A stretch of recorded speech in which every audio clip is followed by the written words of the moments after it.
Akkam jirtu hordoftoonni YouTube chaanaalii kooti. Namoonni nan beekne ani Fitsumin jedhama.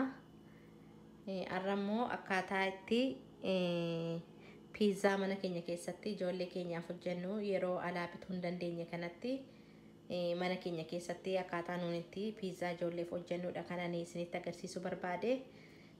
Kanaaf immoo wantoonni nu barbaachisanii qopheeffadheen jira. Kuni daakuudha. Daakuu dubbeessa jennudha jechuudha. Kun immoo sukkaara, kun immoo irshoodha, kun immoo ashaboodha, kun immoo zayitiidha, kun immoo bishaan xinnoo ishee lab jedhaadha jechuudha. Bishaan baay'ees innoo hin diidallas hin taane jechuudha. Kanaaf amma gara itti goggorachuutti deemna jechuudha. Ani daakuu kanan qopheeffadhe tokkichumaan hojjedha sababii ta'eef ittiin goggodha jechuudha. Sukkaara ittiin baay'isu xinnoodhuma isheetti kanan itti godhu.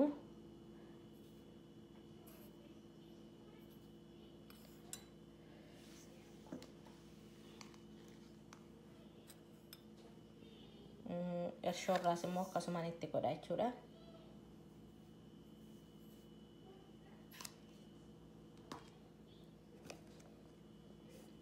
Isa booddee kun ashaboodha.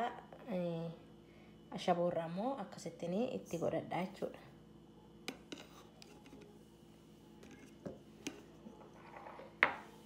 Isa booddee kun zayitiidha. Zayitiirraas itti godhadheen. Isa booddee naani sukkuumeen kana sa'aatii 2 tursaa jechuudha. Kana sukkuumeen tursaa bishaan kootti godhadheen sukkuumee tursaa jechuudha.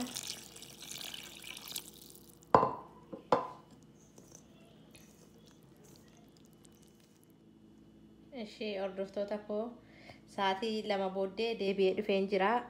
Bukoon ani sila bukeeffadhee qadaadee kaa'ee akka kanattiin naaf bukaa'eera jechuudha. Amma kana booddee eelee kanarratti godhadha jechuudha. Sattiin oovnii gashuu eelee kanarratti godhadha jechuudha. Kun akka kanattiin asirratti erganii sirreeffadhee booddee wantoota irra isaaf na barbaachisantu jira jechuudha. Bukoon sila bukeeffadhee kaawwadhee akkasitti eelee isaarratti godhadheera. Kunoo timaatimii, qullubbii adii, qaaraa, jinjibila xinnoo kan of keessaa qabu kan daakame timaatimii akkasitti daakamaa isaatu na barbaachisa jechuudha. Kun immoo irra isaa keessatti waan an godhadhudha. Kun immoo chicken breast seenudha.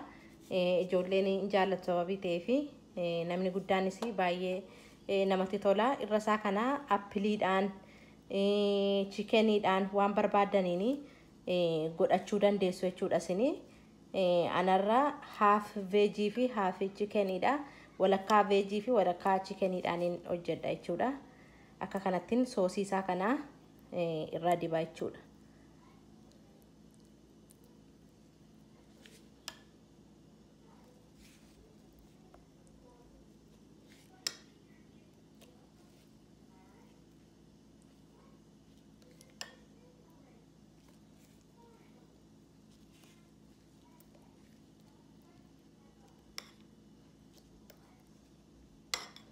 Soosiin isaa sirriitti itti godhamuu qaba.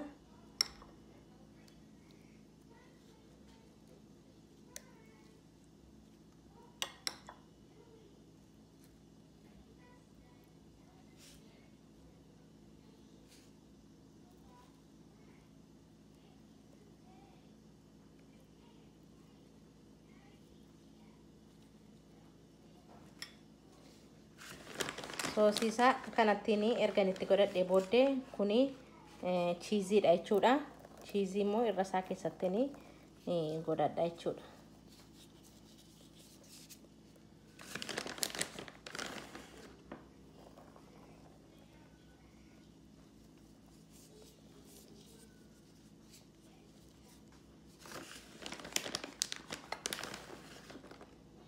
Cheesii kana bichaa isaa wajjinis hojjetamuu ni danda'ama. Akkuma kanattiin namoonni cheesii duwwaa wajjin jaallatanii garuu taappiisaarra yookaan irra isaa keessa waan akka veejii kana gargaaramtanii godhuu dandeessu jechuudha. Kunoo akkasitti erganii godhadhee booddee isaan kananii irra isaatti godhadha jechuudha. Ooviniin koo 400 irratti na ooyeera jechuudha. Amma piizaa koon gashaa jechuudha. Daqiiqaa 20 keessa tursaa piizaa koo gashee.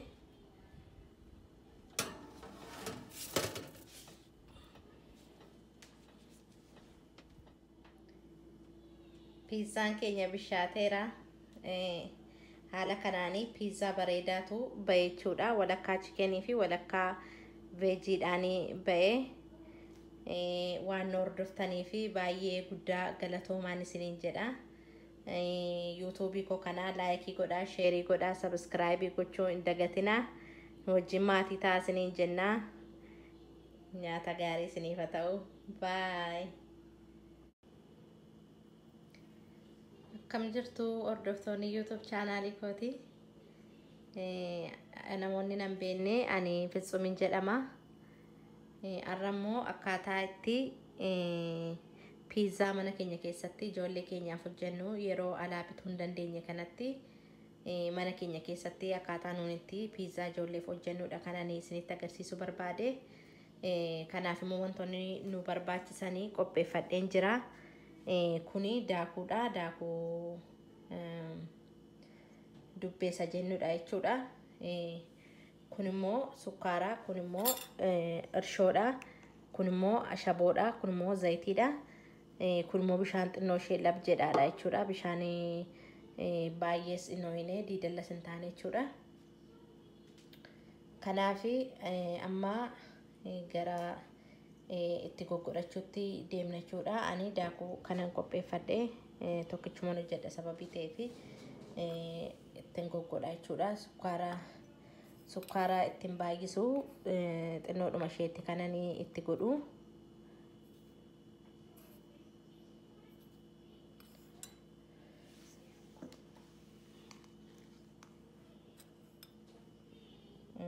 Irshoorraas immoo akkasumaan itti godha jechuudha.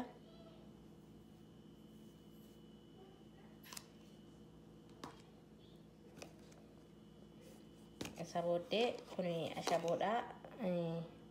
Ashaboorraa immoo akkasittiin itti godhadha jechuudha.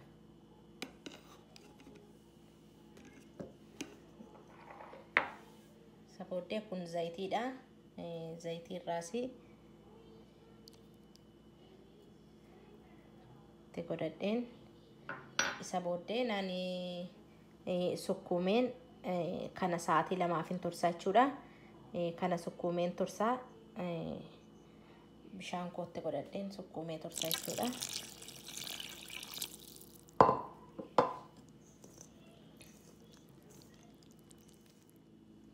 Ishee hordoftoota koo sa'aatii 2 booddee deebi'ee dhufeen jira. Bukoon ani sila bukeeffadhee qadaadee kaa'ee akka kanattiin naaf bukaa'eera jechuudha.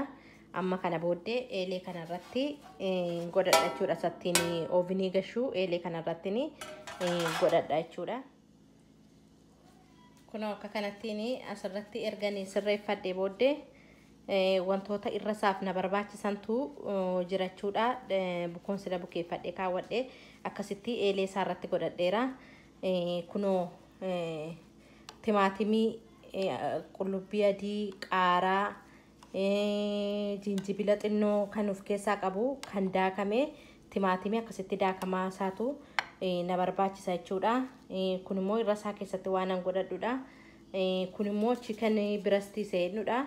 Ijoolleen jaallatu sababii ta'eef namni guddaanis baay'ee namatti tola. Irra isaa kana appiliidhaan chickeniidhaan waan barbaadaniin godhachuu dandeessu jechuudha isini. Anarra half veggie fi half chickeniidha. Walakkaa veggie fi walakkaa chickeniidhaan hojjedha jechuudha. Akka kanattiin soosii isaa kana irra dibaa jechuudha.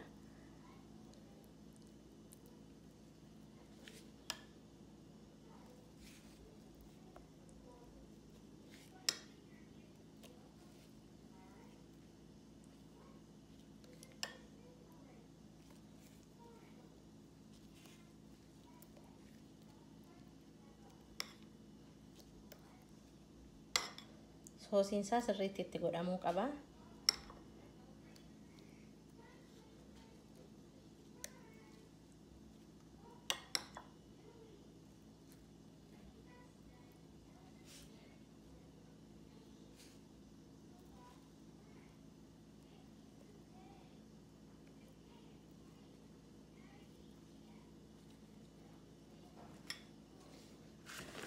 Soosiisa kanattiin ergan itti godhadhee booddee kuni chiiziidha jechuudha. Chiizii immoo irra isaa keessattiin godhadha jechuudha.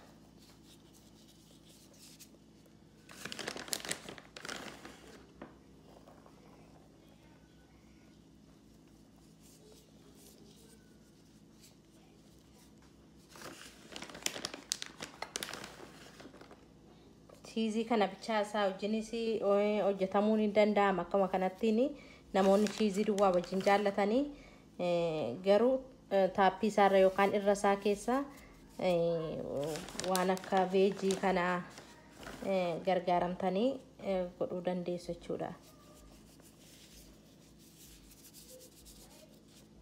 Kunoo akkasitti erganii godhadhee booddee isaan kananii irra isaatti godhadha jechuudha.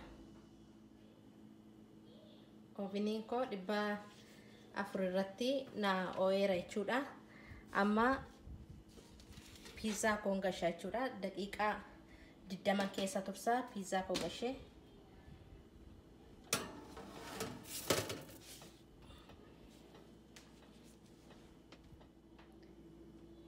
Piizaan keenya bishaateera. Haala kanaanii piizaa bareedaatu ba'e jechuudha. Walakkaa chikenii fi walakkaa veejiidhaanii ba'e. Waan hordoftanii fi baay'ee guddaa galatoomaan isiniin jedha. YouTubeii koo kana laayikii godhaa, sheerii godhaa, sabiskiraayibii gochuu hin dagatinaa. Nu wajjin maatii ta'a isiniin jenna. Nyaata gaarii isiniif haa ta'u. Baay.